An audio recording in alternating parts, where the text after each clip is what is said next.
The ECT button, the elusive button that nobody seems to be able to figure out, also labeled as the power button, is something that Toyota came up with in the 1980s. And when I first started driving a 1997 Toyota 4Runner, I thought the ECT button opened up 2 more cylinders and just gave you neck-snapping speed to go by any Honda Accord or F-150.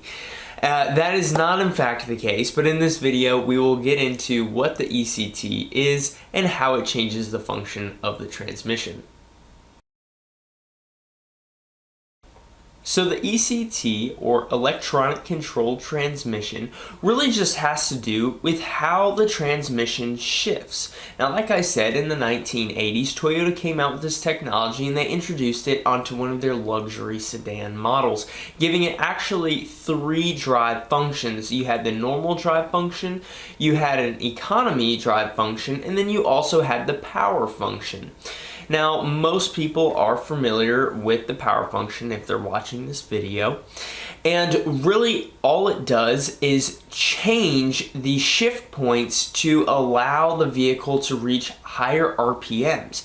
And when you're reaching those higher RPMs, you're reaching the maximum horsepower in the power band, allowing you to accelerate quicker and maybe more aggressively. Now, when you look into the Toyota manual, they say to use the ECT button when you're driving in mountainous conditions, so very hilly, when you're having to get onto that acceleration to get up the hill, or potentially when you are towing something, as it's putting a little bit more stress on the vehicle, you're needing a little bit more power to get going, which all makes sense. But how exactly does it work?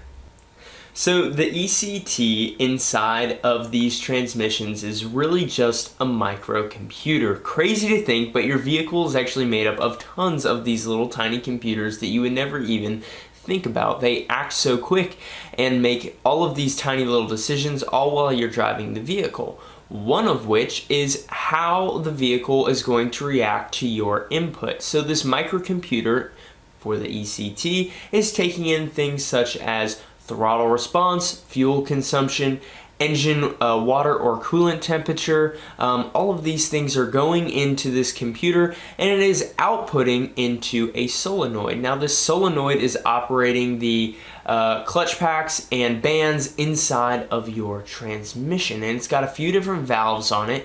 And so really what you're doing as you tell that microcomputer that you are turning on the power mode, you are really just telling it to change when the valves in the solenoid open up, allowing the vehicle to shift. So therefore, the vehicle is going to shift at a later RPM, higher in the range, getting you higher into the power band, thus making you feel like you have more power, but really you're still just using the same stock ordinary power that you would have with the vehicle whenever you purchased it. You just might not normally get to those upper RPMs if you're in just a normal or eco driving mode. So now with that being said, we have to discuss fuel economy. Now, for the most part, if you have the ECT button on, you're most likely going to get worse fuel economy, and this is just due to the fact that if you have it on, you might be using it to hard accelerate onto the freeway or get up to 60 miles an hour really quick, and so you're most likely in most circumstances going to see a decrease in fuel economy. Now, I've done it both ways. I've driven with it on and off in the same circumstances, same mileage, and filled up, and it's a minute difference in the fuel consumption.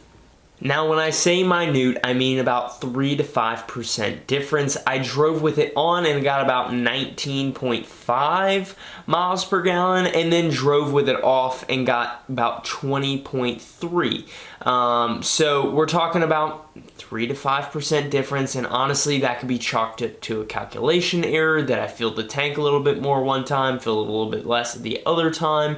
Again, these were over 200-mile stretches.